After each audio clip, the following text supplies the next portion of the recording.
everybody. Welcome back to Shannon's Lumber Industry Update. This is episode 23, and today I want to focus a little bit more on drying of lumber. I have spoken in previous episodes about air-dried versus kiln-dried and kind of the differences there, but today I want to talk about the process of actually kiln drying it.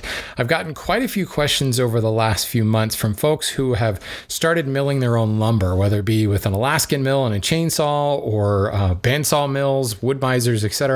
And they're in a situation now where they've got these boards that need to be dried, and air drying is certainly a viable option, but I also think there's been some concern about infestations. And I've spoken on this show in the past about how heat treatment is really the only surefire way to know that you've gotten all those little beasties. So the questions of kiln drying and the different types of kiln dryers out there have come up. So I am going to talk about vacuum kilns, radio frequency vacuum kilns, dehumidification kilns, and steam kilns, and kind of this, not so much the step-by-step process, because it will vary depending upon species and the volume of the kiln, and the thickness of the material you're drying, and all that stuff. I'm getting ahead of myself. We're going to talk about kiln drying today, and I will revisit some of the differences between air-dried and kiln-dried lumber. But you can also go back and listen to the episode on air-dried versus kiln-dried. I want to say it's like episode 11 or 12. I could be totally wrong there. But anyway, I do want to take a moment to say thank you to the new sponsors over at Patreon. Anytime somebody sponsors a show, it always makes me very happy because, hey, it makes the show a heck of a lot easier to do. So I do want to say thank you to Stephen, to Dave, to Tiff, and to Daniel. All of you have become Patreon supporters since the last show. So thank you so much. If you are at all interested in supporting the show, you can go to patreon.com/lumber update. And while we're kind of taking care of business, if you want to contribute to the show, if you have feedback, you have a news story you want to highlight, you have a question, you can go to lumberupdate.com. There is a contact form there where you can ask your questions, or you can send me an email directly at lumberupdate@gmail.com. I always look forward to your questions, and they always help me shape the show. So let's get on with it. I'll talk a little bit about some industry news that has come forward.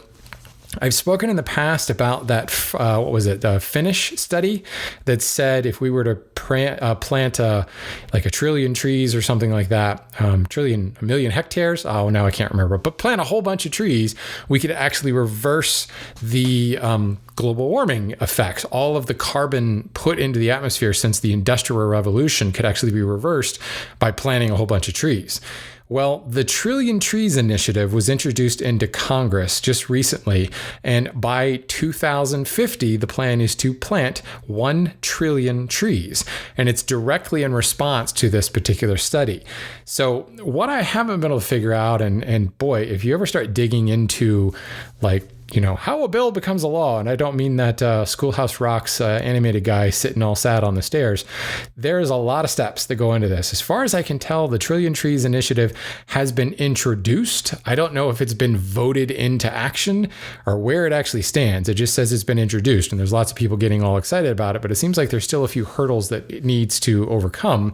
Moreover, there's not really any kind of particular action plan. I think it's a bit early in any kind of legislation for anybody to get too excited about it, but it is an initiative that is in direct response to this study. So, that's a little encouraging that we could actually see some action being taken along this front. So certainly we'll keep an eye on it and see exactly what happens and how many steps are required and how many people to try to sneak little amendments and riders onto that. Now I'm getting political. You know how it goes, folks. Hopefully we'll be seeing 1 trillion trees planted by 2050, just 30 years from now. That could be a pretty amazing change to the face of our planet if we could do that. On another kind of political front, the U.S. Department of Commerce has announced that it's going to begin to investigate anti-dumping tariffs on moldings and millwork, foreign-made moldings and millwork, which is particularly interesting. The anti-dumping tariffs have kicked in on Chinese plywood several times in the last 10 years.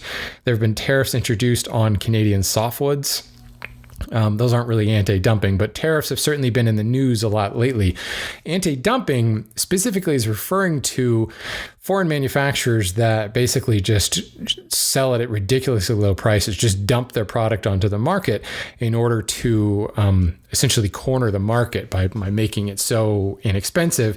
And it makes it impossible for other manufacturers to compete when, their products are 2, 3, 4 times more expensive than the foreign products. And this has specifically been targeted at Chinese-made plywood. Well, now we're seeing the same thing coming with molding and millwork. You walk into any big box store that's got kind of off the shelf crown molding and base molding and things like that.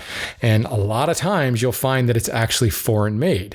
Moreover, as more and more composite plastic type moldings, vinyl moldings and things come into vogue in the big box stores, we're finding a lot of those are not made locally either. And they are being essentially dumped onto the market at incredibly low prices. And of course, that becomes very detrimental to the domestic producers of molding and millwork, let alone even the domestic producers that are not really in the same marketplace, that are producing custom profiles or producing it in species that are not normally available.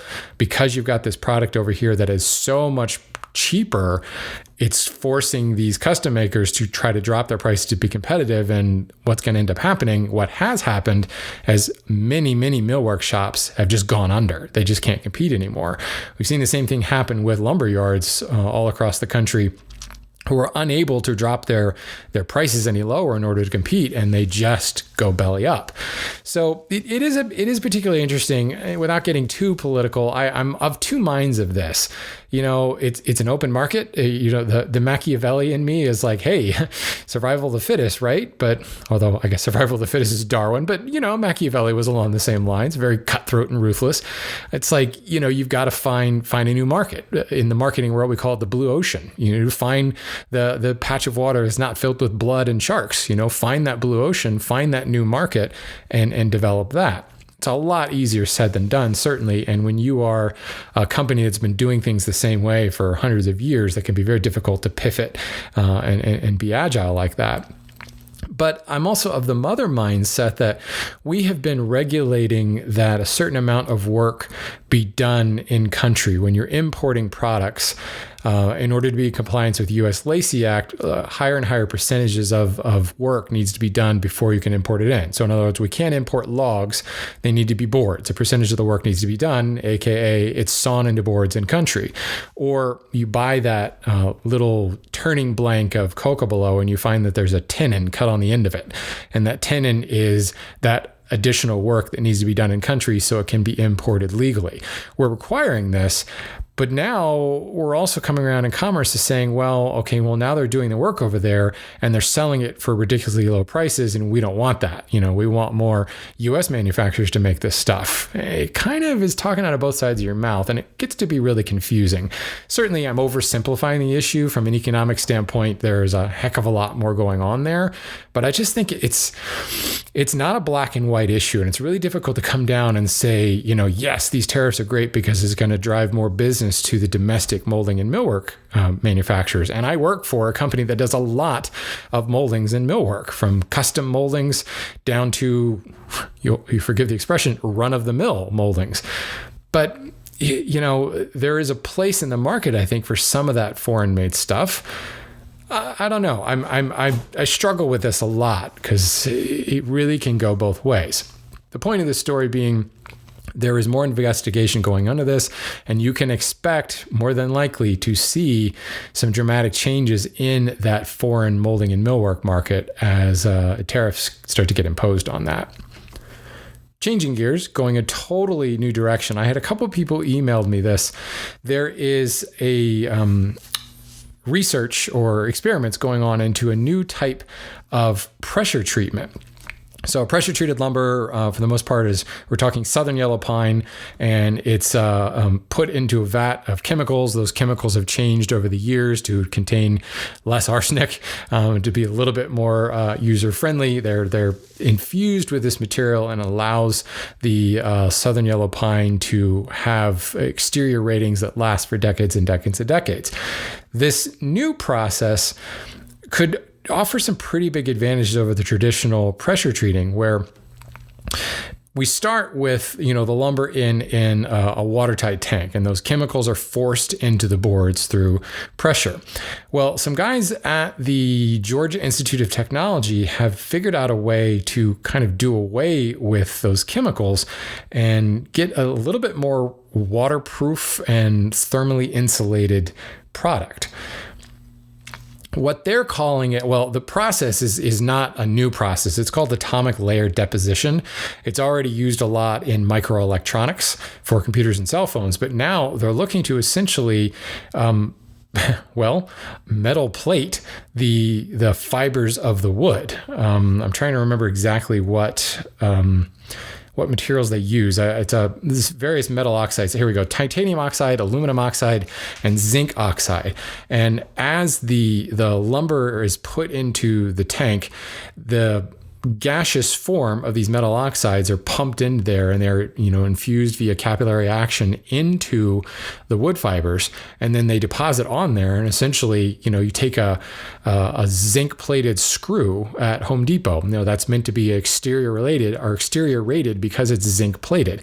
Essentially, the same thing's being done from the inside out on this lumber, and it's a very different process, a lot less toxic, and certainly it's a proven process. As I said, that's been used in microelectronics for a while, and now they're starting to bring it across into the wood world. So more importantly, what I find interesting is a long-standing technique being applied across multiple platforms and multiple manufacturing practices. So it's not reinventing the wheel, it's just applying it somewhere else. But this could be particularly interesting. We're still very early on here.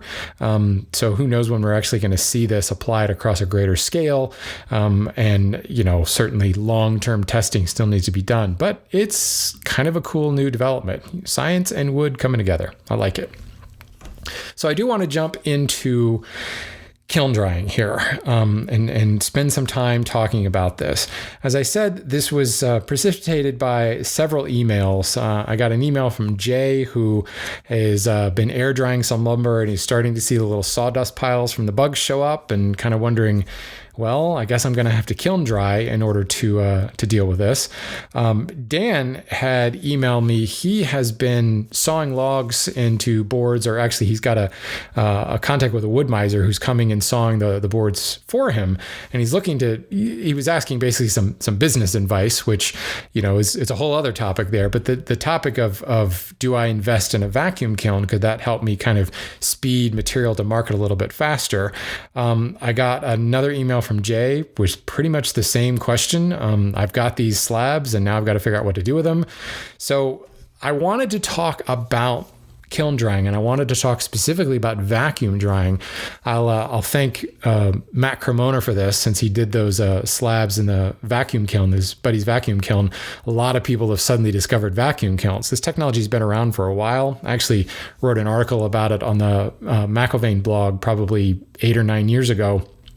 It's not a new technology, but a lot of people are asking, why don't I know more about this? Why did I, have to learn about this from a, shaggy-headed kid in Minnesota? Sorry, Matt. The reasons for any new technology or any different technology in a long-established industry are capital. It can be very difficult to adapt a new technology, especially if the existing technology you're using is working. You've got a lot invested into that, and to switch over entirely could be pretty difficult. So let's step back and talk a little bit about kiln drying. I've talked in the past about European standard versus North American standard of kiln dry.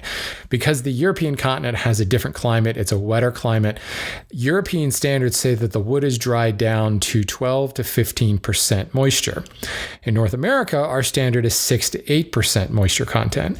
What this mostly means is a lot of the imported lumber, especially the material coming out of Africa, is dried to a European standard. So when we import it in, we do a little bit of air drying, and then we re-dry it in our kilns in order to drop it down to that 6 to 8% moisture content. The fact of the matter is that in a lot of areas of the country, the equilibrium moisture content is going to be 10 or even 12%. I know locally 11 to 12% is where my lumber usually stabilizes here on the East Coast. Certainly, Colorado is going to be much lower level, Arizona even lower. it's going to vary throughout the country based upon your own climate. But even in what I consider to be the pretty high moisture content here on the East Coast at around 11 to 12%, even that is on the bottom end of the European standard. The standard being 12 to 15. A lot of times when you punch it with a moisture meter, it's going to fall somewhere in the middle of that range. And it will drop a little. If I were to leave that European dried material on our lumberyard, it would come into equilibrium, and it wouldn't be that difficult because it's not that long of a step down from, say, 14 to 12 or 11%. But there's more than just the moisture percentage number going on here, more than just the value of water in the wood. Kiln drying down to 6 to 8%. Certainly the North American climate is drier, and we want to kind of get it down there to be closer to more of the equilibrium moisture content in North America. But here's the thing. Once you get down to 9 or 8%, there's a transformation that happens in the wood itself. The fibers are baked and really super, super dried at that point, to the point where the cell walls harden a little bit. I've talked about this a number of times in the past, both on Wood Talk and here on this show, about the idea of the dry creek bed, where a storm blows through, and instead of the water just soaking into the creek bed, it just sluices right over it, and you get that gully wash, flash flood effect, because the ground is baked so dry and hard that it actually won't absorb the water. It's actually what we want with kiln drying lumber. As we harden those cell walls, it becomes resistant to absorbing water. Well, as it absorbs water, certainly the moisture content changes, and the stability, the dimensions change, because it's a hydroscopic material, right? And it's anisotropic, meaning it's going to move more tangentially than it will radially. So it becomes unstable, and that's bad. We don't want that. So if we can prevent the moisture from being absorbed in the first place, the wood will be a lot more stable, which is why you hear people saying kiln dried lumber is the most stable lumber. It's not that air-dried lumber is necessarily going to move more than kiln-dried. The movement properties, the percentage of movement tangentially and radially, is tied to the species, not to how it was dried. The fact of the matter is that air-dried, because the cell walls aren't hardened, will more quickly, I should say, absorb moisture, and movement can happen faster than it would if it were kiln-dried. It's not that it will move more, it will just move more often, more quicker than the kiln-dried stuff. A storm blows over a bunch of kiln-dried lumber, and it probably won't even notice. Now if it rains and rains and rains in biblical proportions for 40 days and 40 nights, yes, the kiln-dried lumber will absorb that material. The air-dried lumber will absorb the moisture in an afternoon's rain, whereas the kiln-dried lumber won't even notice it. It will just shed that moisture. It won't absorb it. And for the same reason, because those cell walls are hardened and they don't act quite like sponges, they act more like that dry riverbed, the moisture that it does absorb will also be shed faster than air-dried material. So in essence, yes, it is harder to work because physically the cell walls have hardened. They've been baked and hardened. So it's going to be harder to plane. It's going to be harder to saw it than it will be air-dried lumber. That baking also kind of leaches out some of the color. So in general, air-dried lumber is more vibrant in color. It certainly has, it's more aromatic, and there's just more, that color is from the extractives and the sugars and all the stuff that's in the wood that really gets bleached and baked out when it's brought down to a lower kiln dry temperature. Now, this is very different than steaming. If you've heard of the process of steaming walnut, that is a very different process. That's not what I'm talking about here. Just look at, if you have an air-dried board, poplar is a great example of this. Take an air-dried piece of poplar and a kiln-dried piece of poplar, and, that poplar can have all kinds of greens and purples and grays in it. And then you kiln-dry that same board, and it's got that kind of green tan color to it. All those various colors are leached out of it through the baking process. So the pesticide side of things, the bug prevention side of things is, first of all, the heat has killed those bugs. Second of all, it's hardened those cell walls. It's leached out all of the stuff that attracts the bugs in the first place, all the sugars and all the yummy stuff. It's pulled all that out of the wood, and the bugs really aren't interested. Plus, well, they're dead. So they're killed in the oven. but the product that comes out of it is also not appetizing to bugs, so they pretty much leave it alone. Now, obviously, I say pretty much because if there were no other food sources around, the bugs may, suck it up and eat it anyway, either that or die. So it's not like kiln-dried wood is impervious to infestation. It's just the last thing on the menu. So now that we've revisited that, let's talk about the different types of kilns. Traditional kiln, probably the first modern kiln would be the steam kiln. And this is actually what we operate at the lumberyard where I work.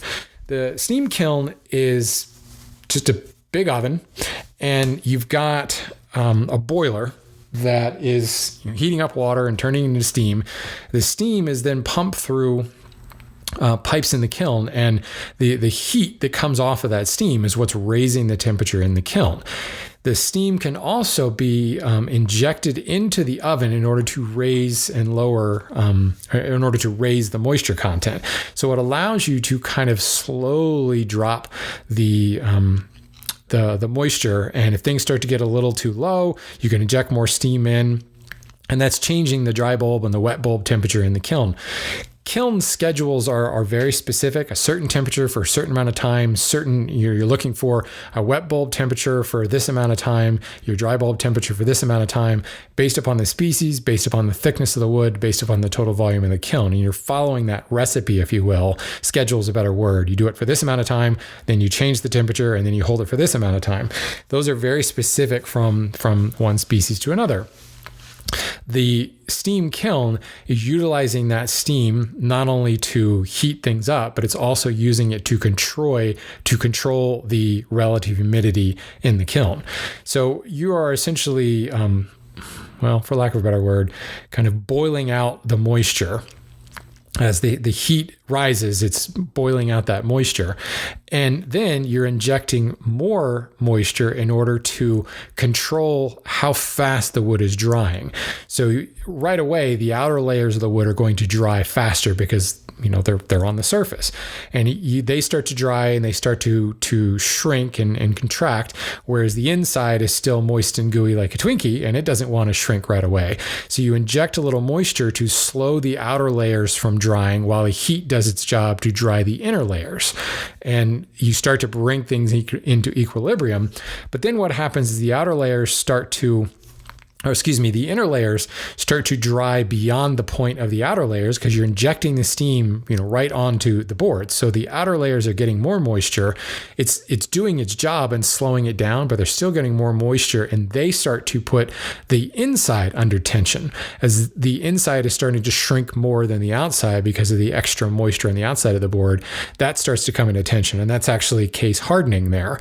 So the final step in a steam kiln is actually the conditioning process, where now you're just injecting a whole hell of a lot of steam in there. And it seems kind of counterintuitive. Why am I injecting so much moisture in here? Well, what that's doing is reversing that case hardening process. So little known fact, case hardening is kind of like this 4-letter word. It's evil and ninth level of hell type stuff. Case hardening is a natural product of any kiln drying process. In order to kiln dry lumber, you have to case harden it. The problem is when you don't condition it, you leave it case hardened. You have to reverse the case hardening. And that's the other thing. Case hardening is not a final state. It's something that can be easily reversed. And that's what that final conditioning stage is injecting all that moisture and removing the tension from the outer layers and the inner layers and bringing it into, equilibrium, if you will. You can go too far with that conditioning process, though. And in the process of reversing the case hardening, you end up with reverse case hardened material, where now you've got too much tension and you've got checking on the outside of the board. And that can't be reversed because it essentially started to separate those fibers. And, the only way you could reverse that, I suppose, was glue and some clamps. So it's a fine line that we walk. But the fact of the matter is, the steam kiln, it's powered entirely off of a boiler. So you've got to have the power to heat up that boiler. You've got to have some kind of combustion happening in order to create that steam. Once you've got that steam, though, the steam kiln kind of runs on its own. It's pushing steam through, and you're injecting and drying off, drying out the oven and moistening the oven, I guess, by injecting more steam, and that go through that process to get everything nice and dry. And really the only energy you required is just that boiler to keep the steam going. Now, I shouldn't say really the only energy, is it can take a fair amount of energy in order to keep that steam constantly going. Think about an old steam locomotive, and that guy in the engine just throwing the lumber in there, scooping the coal in all day long in order to keep that boiler hot enough to produce steam to move the train. So this was looked at as, well, this may not be the most efficient way to do this, so maybe we should look at another way. So dehumidification kilns came along, and that kind of changed the story altogether. Instead of utilizing the steam to heat up the kiln, it's all done electrically. So electric heaters are raising the temperature in the kiln, and that's flashing off the moisture, which is then blown out through fans across a cooling unit, a heat sink, which causes condensation on that heat sink. So it's sucking out it's heating everything up, and then blowing that warm, moist air, which is taking up a lot of moisture from the boards, blowing that out of the kiln across the cooling unit where the moisture condenses out, and then the dry air comes back in. And that dry air, as it's blown across the wood, is picking up more moisture. It's being sucked out of the kiln, run over the condensing unit, the cold unit, to suck out more moisture. So the beauty here is it's a closed system. You're using the same air through there, whereas in a steam kiln, you're constantly generating more steam, and you're not recirculating it back around. So really, the dehumidification kiln is just more efficient because it is that closed loop. Now, there's no boiler here, so it's purely electrically driven. Now, it does use less energy because of the fact that you're reusing that same air, but there is a fair amount of upfront energy cost to get that up to temperature. And every time you're raising the temperature, it's pure electricity put in. The benefit of the steam kiln, and actually one of the reasons that we are still using steam kilns where I work, we actually had a couple dehumidification kilns back in the 80s, and actually all the way up until about 99, we had dehumidification kilns, and we found that they were just more expensive to run over time because of the volume of lumber that we push through. So as always with anything, you look at the cost, and then you have to figure out, well, what's the volume? How much heat do you need? How often are you filling it? There's so many other factors that go into how much it costs to run it. And what we discovered is because we have a millwork on site, AKA we produce a hell of a lot of sawdust, we now can power our boilers off our sawdust. So our steam kilns are actually off the grid in that perspective, because all the sawdust we generate is, there's a big pit full of sawdust, and there's an auger that carries that sawdust into a combustion chamber where that sawdust is essentially atomized and combusted, and boom, heat, steam, wonderful.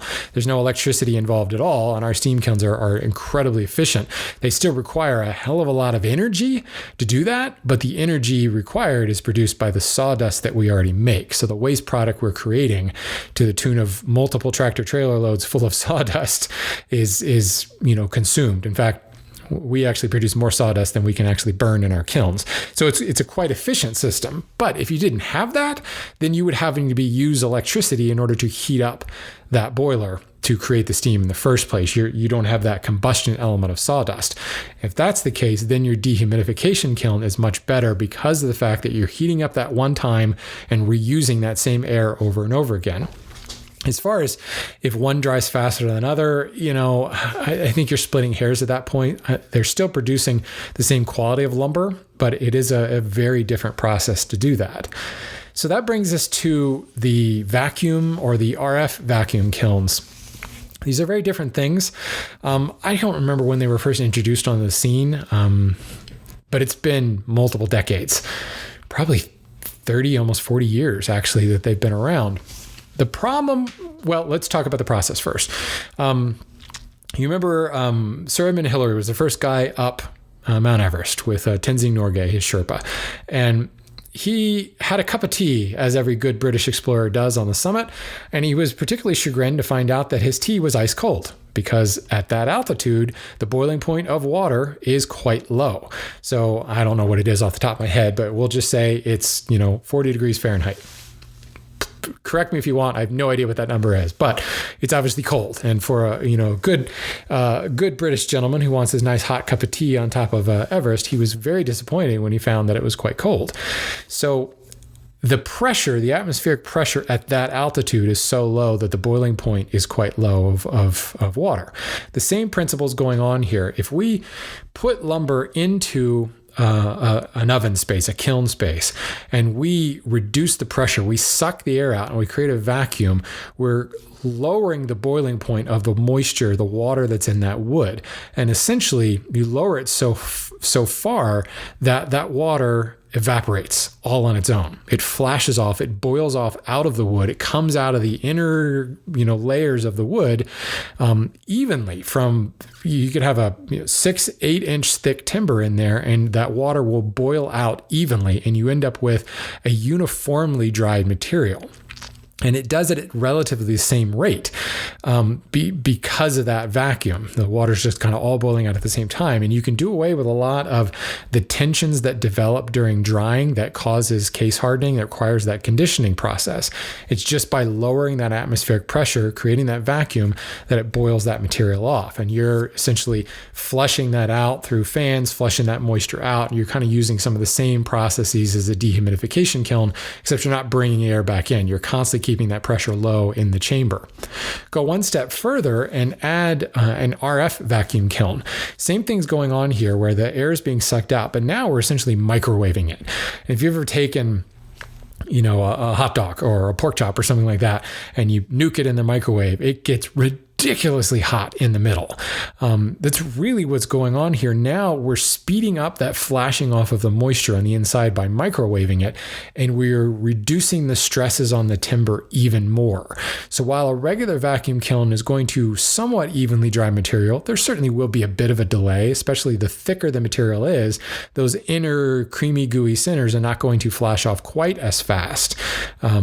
With an RF kiln, you're dropping the atmospheric pressure below the boiling point of the water, and you're battering that lumber with radiation energy in the form of that radio frequency that's causing the excitation of the water molecules, and they're boiling off even faster.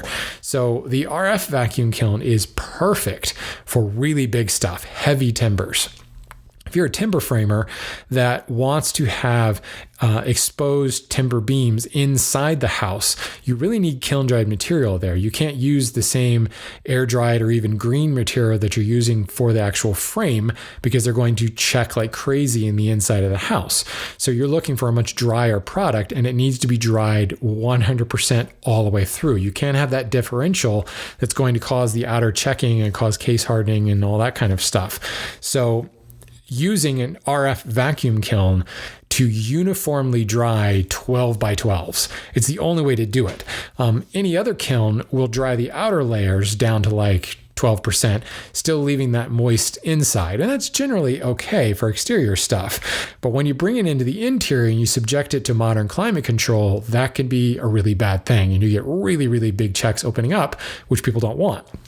So that RF vacuum kiln really specializes on those heavy timbers. 6 inches thick, 8 inches thick, 15 inches thick. That type of stuff does really well. The other advantage of the vacuum kiln is there is a platen that sits over top of all this. And as the air is sucked out, that platen comes down and acts like a clamp. And it can really hold that wood stable. We do the same thing in our air drying yards and the steam kiln, the dehumidification kiln. Just by stacking the lumber on top of one another, you're putting a huge amount of weight on the wood. And then a lot of times there'll be steel bands can be put into place in order to compress the lumber and to hold it nice and flat against the stickers. And that is not it's not preventing the wood from moving, but it's restraining it from moving out of control. In other words, from turning into a potato chip and warping all crazy.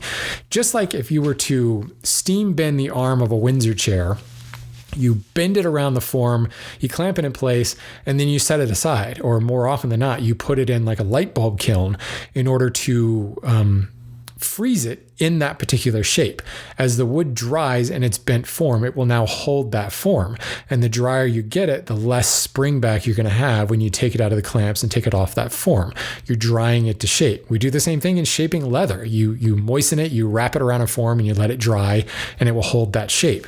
So in a kiln, if you're holding it flat as you're moving, as you're wetting it and then removing all that moisture, it's going to want to stay flat. Its equilibrium position will be in that flat position. Well, just like when it comes to veneer and we put it in a vacuum bag and we're producing uniform atmospheric pressure across every square inch of that surface, the same thing's happening in a vacuum kiln. So you get really, really nice flat lumber because that platen is coming down, or that vacuum bag that it's sitting in is coming down and holding it under atmospheric pressure, which is a lot of pressure, as we've talked about in the past.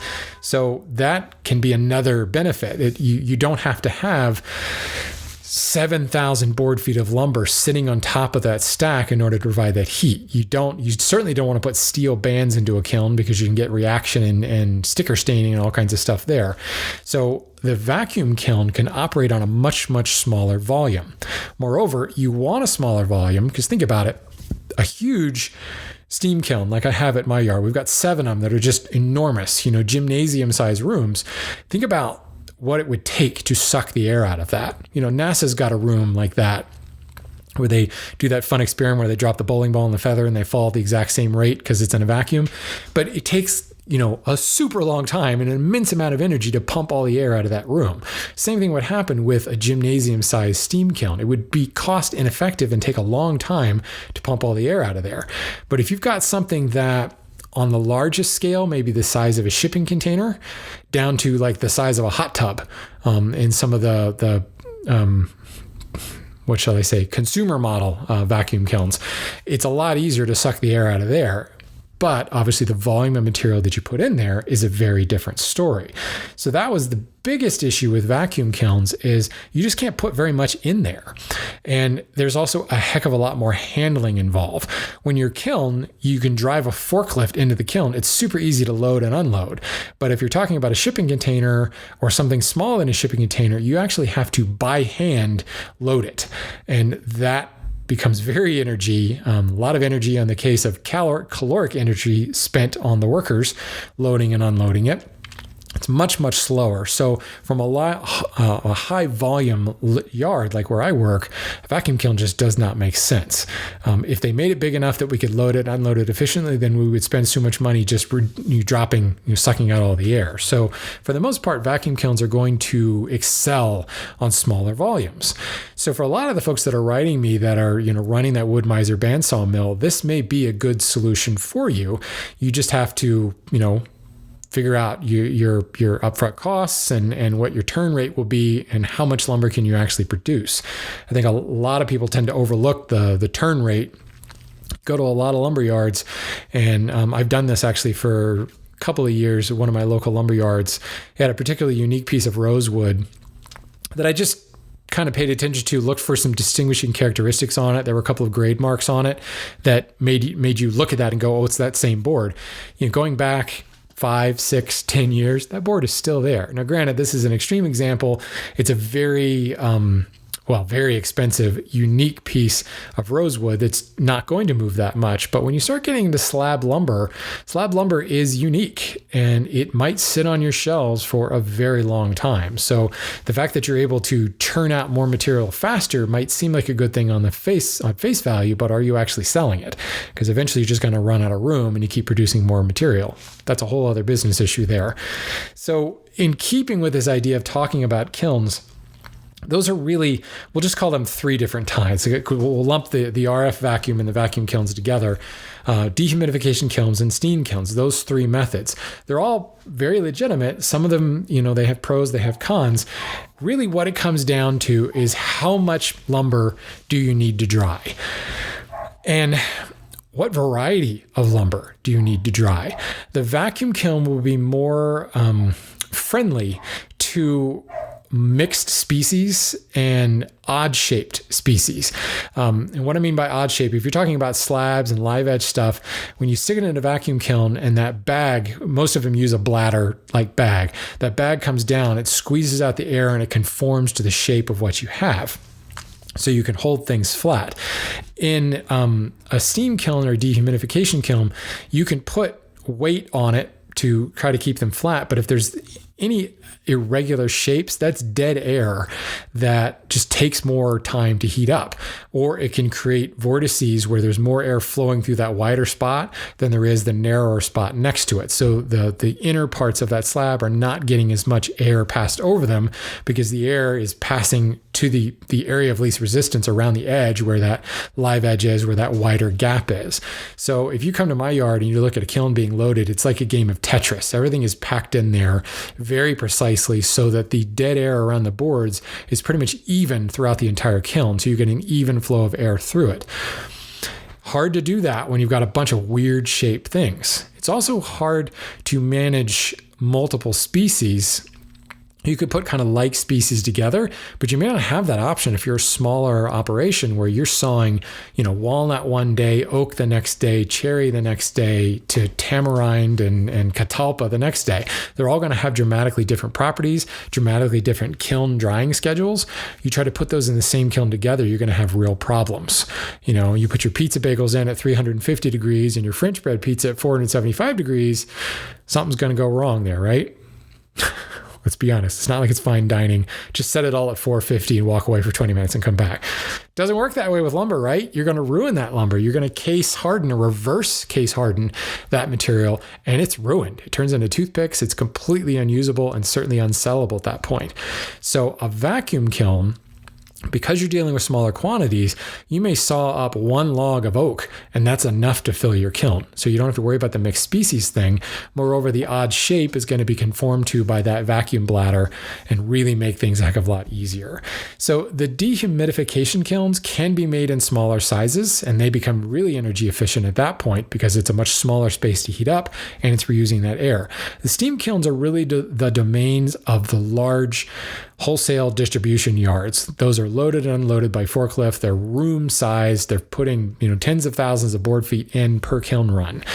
That's the primary difference is volume. And that's one of the reasons that we can still continue to operate steam kilns because it's just the most efficient way to deal with the volume of lumber that we have. So there you go. Steam kilns, dehumidification kilns, and vacuum kilns. They're all basically doing the same process. They're dropping that temperature down. Some of them do them in a more gentler way, like a vacuum kiln. Some of them can be run entirely off the grid, like a steam kiln, as long as you've got the combustion agent, the sawdust, to run it. So pros and cons to all of them. I really want to know what questions you guys have. I've just kind of touched on the surface of what goes into kiln drying lumber. Put it this way, it's a lot more than just heating up the room and walking away. There's a very strict schedule that's got to be followed, and the ability to control the wet bulb temperature, aka how much moisture is in the air, is of utter importance, or you're going to completely ruin the lumber. So there's definitely an art to it. That art has been solidified over the years, so that if you can follow the instructions and read a thermometer, you should be okay. But it's not quite as straightforward as one might think. So let me know what questions you have about kiln drying.